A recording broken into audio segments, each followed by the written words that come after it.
तो कल था हमारा Allen major test series fourth और ये सेकंड फुल मॉक था एंड मैंने इसको ऑफलाइन फॉर्मेट में जाकर सेंटर पे दिया है। परफॉर्मेंस से मैं बहुत ही ज़्यादा नाखुश हूँ। मैंने जो पेपर में हगा है ना, यू कांट इमेजिन दैट कि कितना ज़्यादा मैंने वहाँ पर बेकार पेपर को करके आया हूँ। कल का दिन ही अशुभ था मेरे लिए। ऐसा मैं इसलिए बोल रहा हूँ कि मैंने इस वीक में अच्छी खासी पढ़ाई की थी, मतलब मेजरली टेस्ट रिवीजन तो नहीं किया था एज सच, बट जो भी वीक टॉपिक मैंने एनालाइज किया था टेस्ट के थ्रू उसको सुधारने की कोशिश की थी। कुछ क्वेश्चन वगैरह भी लगाए थे, लेकिन लास्ट के 2 दिन में मैंने सोचा कि चलो एक बार पूरे सिलेबस को करते हैं। बट जैसा सोचते हैं वैसा होता तो नहीं है, लेकिन फिर भी मैं लाइब्रेरी में कुछ मतलब सैटरडे को रिवाइज किया बायोलॉजी, और बहुत सारे पोर्शन को मैंने छोड़ दिया कि घर आके रात भर में रिवाइज करूँगा। बट मेरा प्लान थोड़ा स्विच होता है। थोड़ा देर रिवाइज करने के बाद मैं सोचता हूँ कि चलो कल सुबह में उठ के आराम से रिवाइज कर लूँगा, बट ऐसा होता नहीं है। होता क्या है कि मैं 12:30 बजे के आसपास सो जाता हूँ, लेकिन मेरी नींद टूट जाती है 4:30 बजे, जो कि मैंने सोचा था कि आराम से 7 बजे तक पूरी अच्छी तरह से नींद लेंगे, और यहाँ से खेल खराब होना स्टार्ट हो जाता है। नींद ना पूरा होने के कारण सर पूरा भारी लग रहा था एंड कुछ चीज़ में मन नहीं लग रहा था। तो मैं जाकर वहाँ पर एक शावर ले लेता हूँ, नहाने के बाद पूजा पाठ करने के बाद फिर से बैठता हूँ कि चलो थोड़ा बहुत भी तो रिवाइज हो जाए, बट नहीं कर पाता हूँ, सो भी नहीं पाता हूँ। मतलब ऐसा ही टाइम पास करके जैसा ही टाइम होता है टेस्ट के लिए तो घर से निकलता हूँ। अब पहला समस्या यहाँ पे आता है कि मैं स्कूटी को 1 हफ्ता पहले धो के रख दिया था, उसके बाद स्कूटी निकली नहीं थी। तो भाई अब वो ऑन ही नहीं हो रहा था स्कूटी। बहुत मुश्किल से किक विक मार के मैंने कैसे भी ऑन किया। फिर जैसे ही मैं थोड़ा देर आगे गया तो मेरे टेस्ट सेंटर के रास्ता में पता ही नहीं कहाँ से इतना ज़्यादा गड्ढा था, उसमें पूरा पानी भरा हुआ था। उसमें भाई गिरते गिरते मैं बचा हूँ। एक पैर तो मेरा पूरा ही डूब गया, जिसके कारण शूज़ थे वो पूरे भीग गए थे, बट कैसे भी करके उसको ले गए थे। और कल मेरे होठ बहुत ही ज़्यादा सूख रहे थे, पता नहीं क्यों यार, बहुत ही ज़्यादा होठ सूख रहे थे। और कल हवा भी बहुत तेज़ चल रही थी, और मैंने जो हेलमेट में पहन के जाता हूँ उसका शीशा जो है वो अनक्लीन रहता है, मतलब बहुत ही गंदा है, उसके कारण धुंधला दिखता है, तो उसको मैं ऊपर करके रखता हूँ।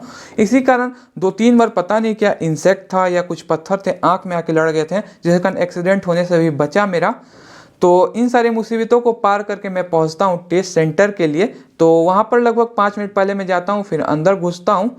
तो यहाँ से आता है सबसे बड़ा ब्लंडर इस टीम का मेरे लिए, कि जो हमारे टेस्ट सेंटर पे जो ऑर्गेनाइज़र हैं, इन्विजिलेटर हैं, वो हमें 10 मिनट लेट पेपर देते हैं।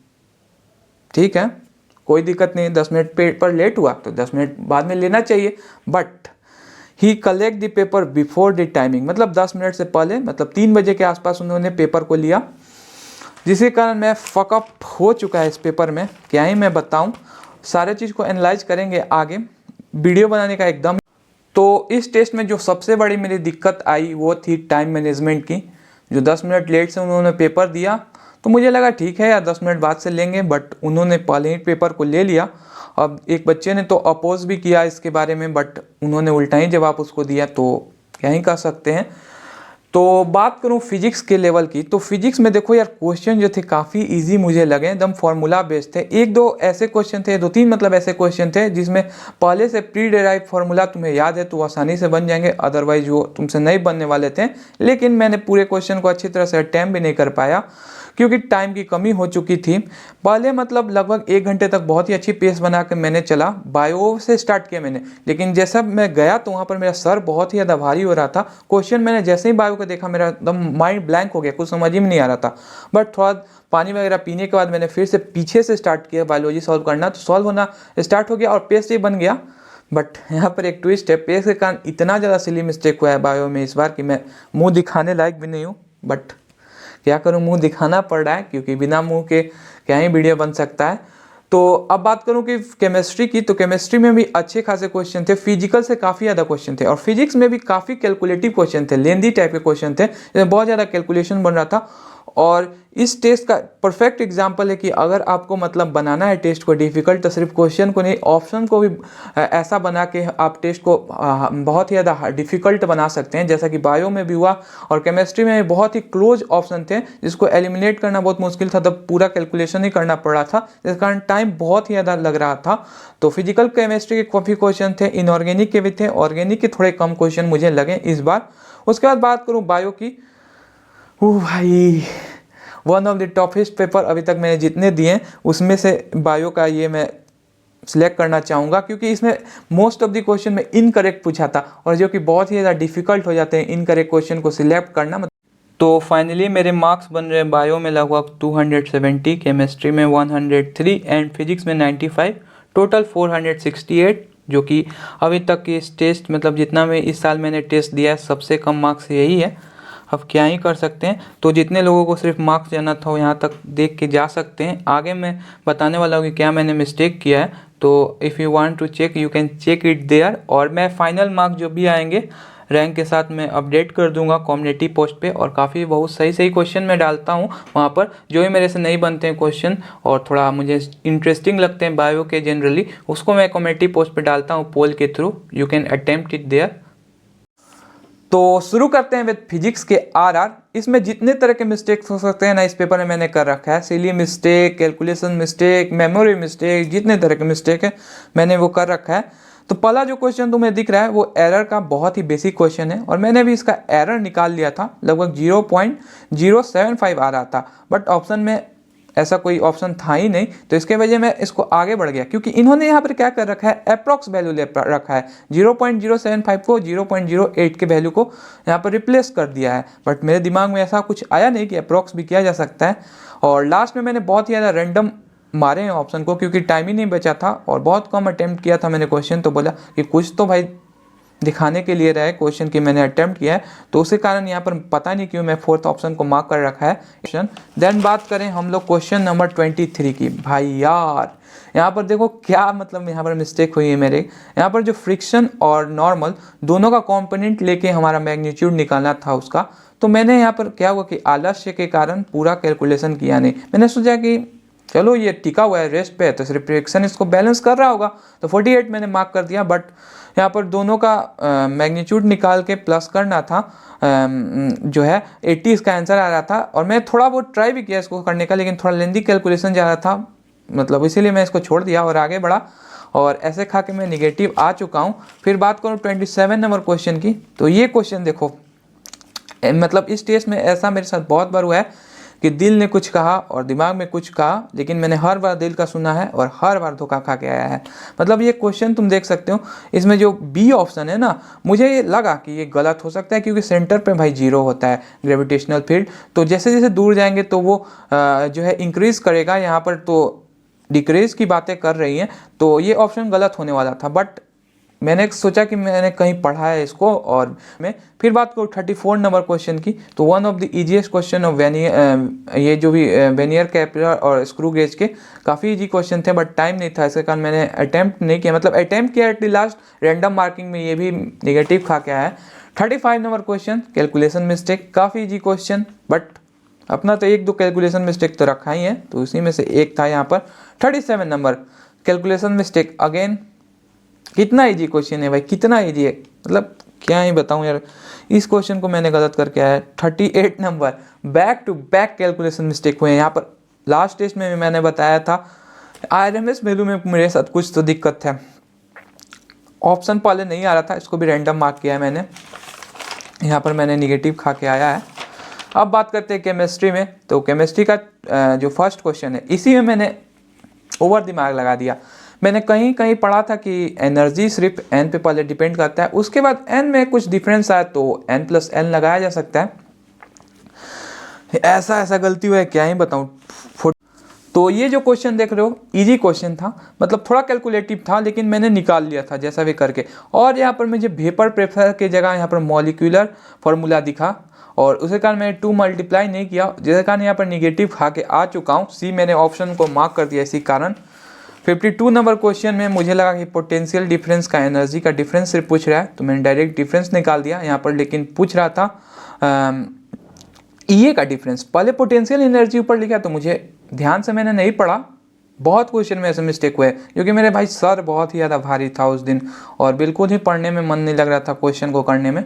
बट जैसे तैसे करके मैंने इस टेस्ट को दिया, एकदम मतलब अटैम्प्ट करने का इच्छा नहीं कर रहा था। उसके बाद मैं बात करूँ 60 नंबर क्वेश्चन की, तो ये देखो फिर से यहाँ पर आइसोमेरिज्म का क्वेश्चन है कोऑर्डिनेशन कंपाउंड से। तो यहाँ पर यू कैन सी इट कि मैंने जो ब्लू पेन से मार्क किया है वहाँ से हम लोग देखते हैं ट्रांस और सिस, बट मैंने ये जो ऑर्गेनिक वाला दिमाग लगाया और यहाँ पर गलत खा के आ गया, क्योंकि यहाँ पर जो फेस और मेयर आइसोमर है वो एनसीईआरटी में जो इसका एग्जांपल है उसमें अलग रिएजेंट दिए हुए हैं, एलिगेंट्स दिए हुए हैं, तो मुझे लगा कि शायद ये कोऑर्डिनेशन ये ज्योमेट्रिकल आइसोमर के एग्जाम्पल होंगे, तो इसी कारण मैंने इसको मार्क कर दिया। कितने क्वेश्चन तुमको दिखाऊं, थोड़े बहुत ही दिखा सकता हूं कि फिर बहुत ही ज़्यादा लंबी वीडियो हो जाएगी। 83rd नंबर मतलब लगातार 3 क्वेश्चन लगातार मेरे यहाँ पर गलत हुए हैं बहुत सारे क्वेश्चन। 83rd क्वेश्चन नंबर देखो, यहाँ पर सारे मैंने अनपेयर्ड इलेक्ट्रॉन्स के नंबर निकाले हैं और स्पिन कोऑर्डिनेट, बट मैंने क्यों ही मार्क कर दिया फर्स्ट वाला, मुझे समझ में नहीं आ रहा है। अब बायो की बात कर लेते हैं थोड़े बहुत जल्दी जल्दी। तो यहाँ पर जो फर्स्ट क्वेश्चन 94 क्वेश्चन नंबर, अरे भाई यार बायो के मतलब क्या ही गजब के क्वेश्चन बनाए थे इस बार इन लोगों ने, ऑप्शन में बहुत ही ज़्यादा कंफ्यूज किया है। तुमको भी लगता है तो you can say it comment section. मुझे तो लग रहा है भाई बायो में हार्ड क्वेश्चन थे थोड़े, क्योंकि ऑप्शन से हार्ड क्वेश्चन थे, ऐसा क्वेश्चन में कुछ दम नहीं था। तो यहाँ पर देखो जो क्वेश्चन को मैंने मार्क किया ट्रांसलेशन, यहाँ पर होगा ट्रांसक्रिप्शन, मुझे नहीं दिखा भाई, बहुत लोगों को नहीं दिखा होगा क्योंकि भाई अलग ही ये छुपा हुआ वर्ड था, जो बहुत ही ध्यान से पढ़ा है उसी का ये सही हो सकता है। 95 क्वेश्चन नंबर तेज बनने के कारण गया है। म्यूटेशन में दोनों में चेंज होता है, जीनोटाइप फिनोटाइप, मुझे लगा कि सिर्फ होता है जीनोटाइप में, क्योंकि फिनोटाइप में क्या है मतलब आदमी का थोड़ी ना सर पैर बन जाएगा, ऐसा कुछ हो जाएगा, यही कारण मैंने इसको गलत करके आया। 96 नंबर क्वेश्चन को एग्जिस्टेंस दिया है, लेकिन को क्या होता है, को एक्सटेंशन होता है, तो ये तो बहुत लोगों का गलत हुआ है। सेंटर पे मैंने बात किया तो ये तो काफ़ी लोगों का गलत हुआ है, तुम्हारा सही हुआ है तो भाई गजब लेवल हो, मतलब topper in the panel. 108 number question, इस पेज से मतलब इस एग्जाम्पल से पक्का एक क्वेश्चन हर एक टेस्ट में रहता है, इसको मैंने कैसे गलती किया, मतलब इससे ज़्यादा गंदा सिली मिस्टेक आई थिंक कि इस पेपर में पूरा नहीं होगा। नेशनल पार्क होगा तो श्योर शॉर्ट आंसर था। फिर 111 क्वेश्चन नंबर, यहाँ पर भाई बिलियन मिलियन में कंफ्यूजन हो गया, खा के आया निगेटिव। उसके बाद मैं बात करूं 135 नंबर क्वेश्चन की, तो इसमें देखो मुझे लग रहा था कि ये लाइसेस नहीं होगा क्योंकि लाइगेज होता है, और लाइगेज तो ऑप्शन में था नहीं, तो मुझे नहीं लगा कि सिंथेस भी इसका नाम हो सकता है क्या, मैंने पढ़ा ऐसा नहीं था, तो मैंने इसको मजबूरी बस इसको मार्क कर दिया और निगेटिव खा के आ गया। 158 क्वेश्चन नंबर देख लो भाई, ओ भाई यहाँ पर देखो क्या है, लेफ्ट दिया है, मुझे लगा लेफ्ट मतलब ये वाला हाथ जो लेफ्ट होता है ना, वो मुझे लेफ्ट लगा, तो मुझे लगा कि एक में तो 60,000 से 80,000 ही होते हैं, तो मैंने इसको मार्क कर दिया। लेकिन पूरे में पूछा था कि कितने बचते हैं, तो थर्ड होगा इसका आंसर, वो भी गलत किया। 61 नंबर क्वेश्चन नंबर, ये भी बहुत ही गंदा सिली मिस्टेक है। 161 नंबर यहाँ पर पूछा है एनिमल सेल मतलब डिप्लॉइड सेल में पूछा है, मैंने यहाँ पर हैप्लॉइड सेल तक का ही निकाल के गलत कर खाया है यहाँ पर। फिर 166 नंबर मोस्ट अबेंडेड एलिमेंट पूछ रहा था, मुझे लगा कि ऑक्सीजन होगा, बट फिर ये मैंने सोचा कि नहीं भाई अपना सारा शरीर कार्बन से कुछ ना कुछ बना रहता है, तो कार्बन होगा। ऑक्सीजन इसका ऑप्शन दिमाग कर रहा था, बट दिल ने यहाँ पर कार्बन का, मतलब जितने क्वेश्चन में मैंने दिल का यूज़ किया वो सारे गलत हुए हैं भाई।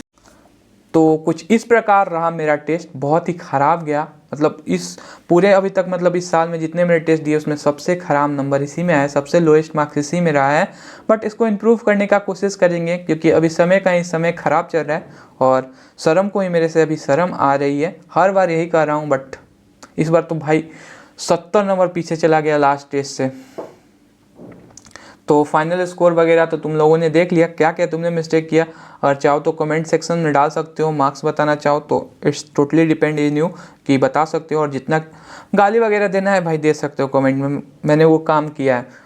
थोड़ा बहुत मतलब सो लेता तो इससे बढ़िया जाता पेपर, क्योंकि क्वेश्चन काफ़ी मतलब सही लगे, मतलब ईजी लगे मेरे को। जिस टेस्ट में सब लोग गलत करते हैं ज़्यादा उसमें मैं सही करके आता हूँ, जिसमें सही करते हैं उसमें मैं गलत करके आता हूँ। तो अब मेरा आगे का प्लान यही है कि इस वीक में मैं पूरा PYQ सॉल्व करने का कोशिश करूँगा, लगभग 10 साल के काफ़ी मतलब उसमें 16-17 शायद पेपर्स हैं, तो उसको मैं मतलब पूरा पेपर वाइज मॉक टेस्ट के थ्रू मतलब जैसे देते हैं उसको दूंगा OMR बेस्ड, और जो भी है उसको वीक टॉपिक को एनालाइज करूँगा और कोशिश करूँगा इम्प्रूव करने का। और क्या ही कर सकते हैं हमारे जीवन में, और क्या ही है।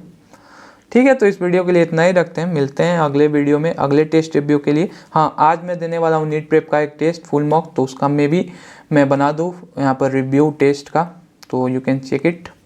थैंक्स। तो ये रहा मेरा एनालिसिस पार्ट, मैंने पूरे टेस्ट को एनालाइज भी कर लिया, काफ़ी ज़्यादा यहाँ पर तुमको क्रॉस दिख रहे होंगे, क्योंकि ऐसा पेपर ही गया है क्या ही बताऊँ।